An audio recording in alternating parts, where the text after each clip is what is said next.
السلام عليكم ورحمة الله وبركاته. ازيكم يا حبايبي؟ عاملين ايه؟ يا رب تكونوا بخير وبأحسن حال ان شاء الله. النهاردة يا حبايبي معانا فيديو جديد، وقبل ما نبدأ اي حاجة متعودين مع بعض دايما بنصلي على النبي. اللهم صل وسلم وبارك على سيدنا محمد. ألا بذكر الله تطمئن القلوب.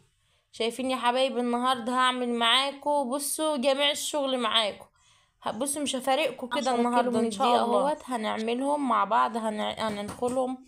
ادوكوا شايفين اني نخلتهم في اول الفيديو، وبصوا هعجنهم بقى معاكم. ديت يا حبايبي نزلت بالسكر والملح والخمير، ونزلت عليهم بالميه على طول على طول، وقلب قلب قلب دغري علشان خاطر العجين ما يكلكعش معاكي. وهتاخديه بصي فم فم كده. بصي بيقولك نقص عجينة فم في الحر تتباهي بيه قدام الفرن. ما شاء الله يا حبايبي، هي الانبوبة عندي كانت خلصانة مش هتخبز وتلدن. قلت هعمل معاكم شوية كده تراي عبال ما نخبز بقى خبزة العيد. هبقى اوريكي برضو وانا بخبز معاكم خبزة العيد. شايفين يا حبايبي؟ لازم أن تملكوا العجين كده علشان خاطر يبقى العيش معاك مشبك من قلبه كده ويبقى جميل. شايفين يا حبايبي بملك العجين ازاي؟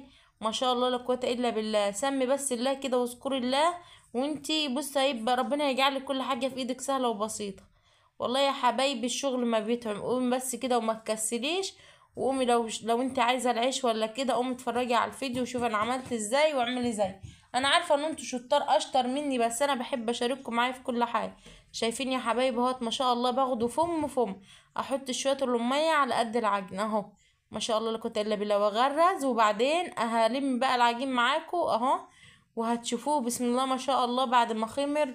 ما شاء الله لا قوه الا بالله. واحنا هنعجن بس يا ام حنين؟ لا هتشوفوا انا ام حنين هتعمل معاكم ايه النهارده. ام حنين بصوا مش عايزه تسيبكم النهارده كده، ايه، عايزه تشارككم معاها في كل حاجه. ما شاء الله. وديها كده يا حبايبي بطب العجينه اهوت علشان خاطر ايه، لو في عجين ولا حاجه تحت مزجلط اهو هينعدل معانا اهو. ما شاء الله لا قوه الا بالله. شايفين يا حبايبي؟ ما شاء الله العيش كل ما العجين كل ما بتخدمي فيه بيبيض معاكي. ما شاء الله لا قوه الا بالله. ان ما عملتيش كده ولازم تلم حروف الصحن كده علشان خاطر الصحن معاكي ده العجين ده هينشف وهيغلبك في الغسيل. ما شاء الله اهوت. وسترت وشه كده باللميه اهو. في الحر بس لازم بندفي شويه ميه ونخلي شويه ساقعين علشان خاطر العجين يطلع معاك دغري ولا يلفش منك. ما شاء الله لا قوه الا بالله. اتسطرته باللميه كده. وتعالوا بقى نسيبه يخمر وتعالوا نشوف الصلاه مع بعض. شايفين الصلاه ديت يا حبايبي؟ وانا كنت بروقها معاكم المره اللي فاتت، وكنت هبه الحيطان وعامله كل حاجه. شايفين يا حبايبي منظر الصلاه عامل ازاي من اللي عياله مبهدلينها؟ مش هيبقى عجين بس عبال ما العجين يخمر. تعالوا بقى نشوف احنا عملنا ايه عبال ما العجين خمر. ما شاء الله لا قوه الا بالله. رميت الحصر وهكنس معاكم اهوت وهمسح البلاط. وجايبين يا حبايبي كده خلطة للبلاط، عايزاكم تشوفوها، ولو عجبتكم اكتبوا لي في التعليقات. شايفين يا حبايبي؟ الخلطة دي بنجيبها كده للمسيح. ما شاء الله لا قوة الا بالله. شايفين الرغوة عاملة ازاي؟ هنكب كده في الارضية علشان خاطر ما يبقاش في ريحة زفارة ولا في دبان ولا كده. لازما بنمسح كده ايه علشان خاطر ما يبقاش في دبان ولا ريحة زفارة ولا كده. شايفين يا حبايبي المسيح؟ وشايفين الرغاوة اللي على البلاط؟ ولو وصلتوا معايا لحد هنا ما تنسوش اللايك والاشتراك علشان يوصل لكم كل الفيديوهات بتاعتي الجديدة اهوت يا حبايبي. شايفين المسيح؟ ما شاء الله. دايما كده لازم تجيبي تحت الكنب وتظبطي كده الدنيا علشان خاطر احنا داخلين على العيد. اليومين اللي جايين بقى دول كده بنتنينا نمسح المسحة دي علشان خاطر البلاط بتاعنا يبقى نضيف ويبقى حلو. والله يا حبايبي الخلطة ديت لو جربتوها هتعجبكم خالص. احنا عندنا كده في واحدة جنبنا كده بتبيع خلطة للهدوم وخلطة للسجاد. بصوا جميع الخلطات لكله. والله يا حبايبي ما قادرة اوصف لكم الخلطات. انت شفتها وانا بغسل الحصن؟ ما شاء الله بتخلي الحاجة كده بتنور معاكي. اهوت يا حبايبي شايفين الصلاة بحالها اهوت. خدت الصلاة بحالها معاكم اهوت بالصابون كده والمسيح والخلطة اللي انا حطاها في الأمية ديت. شايفينها عاملة رغاوي ازاي؟ وما شاء الله جميلة ازاي. وهتشوفوا بقى يا حبايبي البلاط بعد ما مسحت. ما شاء الله لا قوه الا بالله. بتاع البلاط كده بينور ما شاء الله. هوريهولكوا بقى بعد ما لميت الرغاوه ديت وشديت اللميه ديت على الحمام. والاخر بقى هوريكوا بعد ما مسحت خالص. بصوا يا حبايبي كده البلاط بينور ما شاء الله زي ما يكون ازاز. وده حاجه بسيطه خالص، اقل حاجه ب5 جنيه اهو. شايفين؟ ما شاء الله لا قوه الا بالله. البلاط بيلمع ازاي اهو. في حاجة تعبتني؟ والله العظيم يا حبايبي ما تعبت. قومي بس كده بكفاية دعوة حماك وحماتك، ربنا يخليهم لنا يا رب وما يحرمنيش منهم، دايما بيدعولي ربنا يديهم الصحة ويعافيهم يا رب ويشفيهم، ان هم دايما على طول بيدعولي، ربنا يبارك لهم يا رب. اهو شايفين يا حبايبي بكفاية دعوتهم اهو بتنسي التعب كله. شايفين المنظر؟ ما شاء الله لا قوة الا بالله. صورتلكوا البلاطة اهوت، بصوا بينور ما شاء الله. شايفين يا حبايبي اهو بعد ما خلصت. تعالوا بقى نفرش مع بعض كده وارجع لكم تاني بعد ما فرشت.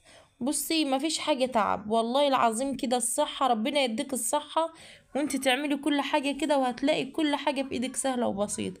قومي كده وما تكسليش، خلي بيتك نضيف دايما على طول، علشان خاطر لو حد دخل عندك يلاقي بيتك نضيف. ديت ست ربنا يخليها لنا يا رب، ديت ست الكل، ربنا يبارك لنا فيها. قاعدة هي بعد ما روقت الدنيا وشايفين المنظر اهو بعد ما خلص. بذمتك تشوف المنظر ده مش هتنسي التعب. والله ما شاء الله لا قوة الا بالله ما خد في ايدي وقت. امي كده الست الشاطرة هي اللي بتنظف بيتها وبتخلي بيتها نظيف، حتى كله بيحبك ما شاء الله. الواحدة النشيطة كله بيحبها. شايفين يا حبايبي المنظر ما شاء الله لا قوة الا بالله. قومي وما تبصيش لحد، اهم حاجة بصي ربنا يديك الصحة. اما كون ربنا مديك الصحة هتعملي كل حاجة وانتي مبسوطة. تعالوا بقى نرجع للعجين بعد ما خمر ما شاء الله لا قوة الا بالله. شايفين يا حبايبي العجينة هو بعد ما خمر ما شاء الله لا قوة الا بالله. دول كانوا نص الصحن ما شاء الله. اما بتديله الخميرة مظبوط وتربي له خميرة كده ما شاء الله بيبقى زي العسل اهو. تعالوا بقى نقرصه مع بعض. وبصوا انا هعمله عيش صغير علشان خاطر مفيش انابيب عشان الدن العيش اهو. هعمله عيش صغير كده هيبقى طري وهناكله طري كده كده كده. فاضل ايه؟ وهنخبز على خبزة العيد اهو. شايفين يا حبيبي وانا بقرص العيش ما تلففيش الرغيف في ايدك قوي علشان خاطر ما يعملش منك وانت بترحيه، هيتعبك في الرح اهو. شايفين ما شاء الله في ثانية في ثانية دوري وتريحي حتى الرغيف اهو ما شاء الله لا قوة الا بالله. شايفين قرصت الصينية والطبلية معاك اهو. ديت الطاولة دي بنقرص عليها دايما في الحر، لو عندك صواني تقرصي عليه علشان خاطر الدنيا بتبقى حر والصواني بتبقى ساقعة بتبقى كويسة للعجين يعني في الحر. شايفين يا حبايبي ما شاء الله العيش وهو في الفرن بينتفخ معانا ازاي ما شاء الله لا قوة الا بالله. دايما يقولك لو الرغيف اتنفخ منك كده وانت بتعملي يقولك ده انت كيسك ملان ما شاء الله، يعني معاكي فلوس ياما يعني ما شاء الله. تقديني بريحة اهو معاكو. هو يا حبايبي صغير بصوا مش محتاج راحة كبيرة يعني اهو. بتفردي كده قومي، ده انت لو عايلة يعني لو انت ما بتعرفيش تعملي قومي ده انت هتعملي شوية في الحلة كده ما شاء الله هتعمليهم. ودايما تخلي عيش عندك على طول ما شاء الله لا قوة الا بالله. ما تحرمش عيالك من حاجة اهو. خد معايا وقت والله العظيم يا حبايبي ما خد وقت. قوموا بس كده وما تكسلوش ما شاء الله. بحدث بالله 4 رغيفة همت في الفرن. شايفين ما شاء الله العيش عامل ازاي ما شاء الله لا قوة الا بالله. والله يا حبايبي الشغل ما يتعبني يقعد بعد ما خلصت. شايفين العيش وجمال العيش ما شاء الله لا قوة الا بالله اهو. المنظر معاكم يفرح ما شاء الله. ودي يا حبايبي عيش بلدي صافي مش حاطه عليه زيرو ما شاء الله. كل ما بتخدميه حلو بيبيض معاك، انما لو عملتيه بسرعه كده بصي هتلاقيه زي ما هو، انما ما شاء الله هو بيندغ وبيبقى جميل وحلو. شايفين يا حبايبي العيش عامل ازاي وقلبه مشبك من جوه زي العسل اهو. والله يا حبايبي يستاهل بقكم. لو وصلتوا معايا لحد هنا بقى ما تنسوش اللايك والاشتراك علشان خاطر يوصلوك كل الفيديوهات بتاعتي الجديدة. بحبكم في الله وبحب اشارككم معايا يا رب. ربنا ما يحرمنيش منكم وما يحرمنيش من تعليقاتكم الجميلة دي. هل كده احنا خلصنا؟ تعالوا بقى نخش يلا على المواعين. ايه ام حنين تلاقي صحتك ولا ايه؟ قومي يا حبايبي ربنا يديكوا الصحة اهو. هنخش على المواعين بقى، هنغسل المواعين مع بعض. وبعد ما نخلص المواعين مش هنبقى خلصنا كمان لا، هنعمل الاكل معاكم. هتبقى اكله بقى سريعه كده علشان خاطر ايه النهارده العيش طاري كده وبيبقى عايز ملوخيه. تعالوا بس نغسل اول المواعين مع بعض. احنا متعودين مع بعض كده اما بنيجي نغسل المواعين دايما بنغسل الحوض الاول علشان خاطر لو في دهون ولا كده يبقى نضيف معانا اهو. غسلنا الحوض وهننزل بقى دلوقتي ايه بغسيل المواعين. والله يا حبايبي الشغل ما بيتعب. ربنا يدوك الصحة يا رب كده. وقوموا ما تكسلوش وانت هتلاقوا كل حاجة. الخل يلا حطوهم على الصابون كده زي ما انا مورياكم في الفيديو اللي فات. الخل يا حبايبي منه بينقي المواعين ومنه بينظف المواعين ما شاء الله، وبيخلي المواعين تلمع معاك وبيبقى حلو ورخيص مش غالي. وايه يعني ازازة خل ب5 جنيه. والله يا حبايبي احلى من المنظف اللي هو بتاع المواعين ده. بيخلي المواعين معاكي قلبها من جوه كده بيسود بعديها، بتيجي تدعكيه كده بيبوظ المواعين. طب وليه؟ ازازة الخل معاك اهي وجربوها ولو عجبتكم اكتبوا له في التعليقات وعلشان خاطر انزل لكم اي حاجة تانية بتفيدني، علشان خاطر ايه نفيد بعضينا يعني عادي ومفيش اي مشكلة. اهو غسلنا المواعين اهوت وبنغسل فيها اهوت. والله يا حبايبي الشغل ما بيتعب. قومي بس كده، ربنا يديك الصحة والله يا حبايبي. دايما حماية ربنا يبارك في عمره يقول له ربنا يديك الصحة. ربنا ما يحرمكيش من الدعوة دي. بقى هتحتاجي ايه تاني بقى من الدنيا؟ ما شاء الله. يعني اما حماكي يدعيلك كده ولا حماتك، قومي خلي حماتك وحماك يحبوك. انت بايدك تخلوهم يحبوك من ايه؟ من شطارتك ونظافتك. هم ما يلاقوك نظيفة وشاطرة والله العظيم هيحبوك غصب عنهم. حتى لو انت بصي انت حاطه في مخك ان هم ما بيحبوكيش ولا كده، لا، انت من طريقتك تخلوهم يحبوكي. والله يا حبايبي ربنا يخليهم لنا، ده بيبقوا بركة في البيت دايما. والله يا حبايبي ست تقول بيت الراجل ده زي الجامع، لو عملتي فيه بذمة ربنا هيرضيك ويبارك. ما تفكريش ان هو بيروح، لا والله يا حبايبي بيبقالك في الاخرة. وربنا بيهديلك اولادك وبيهديلك جوزك، ربنا ما يحرمكيش منه. قومي ربنا يبارك لك كده في اولادك، وقومي يلا طوعيهم واعملوا لهم اللي هم عايزين. بس بقى يا حبايبي طولت معاكم في الفيديو، بس انا ما كنتش عايزه النهارده بصوا اسيبكم. انا عايزه اشارككم معايا في كل حاجه، وكل حاجه انا عملتها دايما تشوفوني معاها.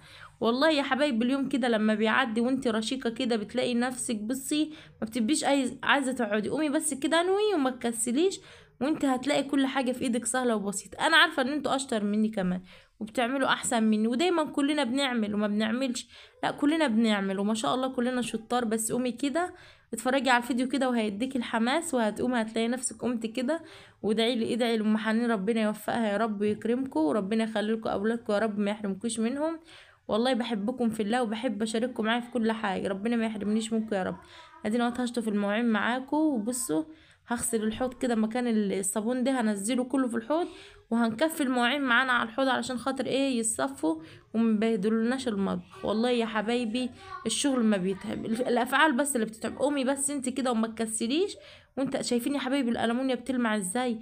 والله يا حبايبي سر الخل ده بصوا حاجه زي العسل والله، ولا غالي ولا اي حاجه، وبيخلي لك المواعين معاكي بتلمع. وجربيه واكتبي لي في التعليقات ان عجبكم الخلطه بتاعتي ديت الخل.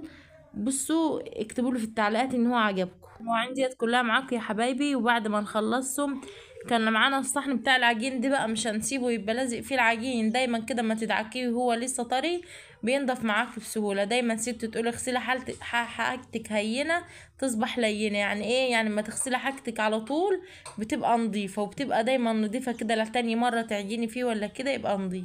حتى الاكل بتاعك يبقى نظيف وكل حاجه نظيفه. ودايما يا حبايبي خليكم متعودين مع بعض كده ان احنا ما نسيبش المواعين بتاعتنا وسخه، علشان خاطر الصراصير والدبان والحاجات ديت يا حبايبي بيبقى برضه فيها جراثيم وكده وممكن تتعبنا.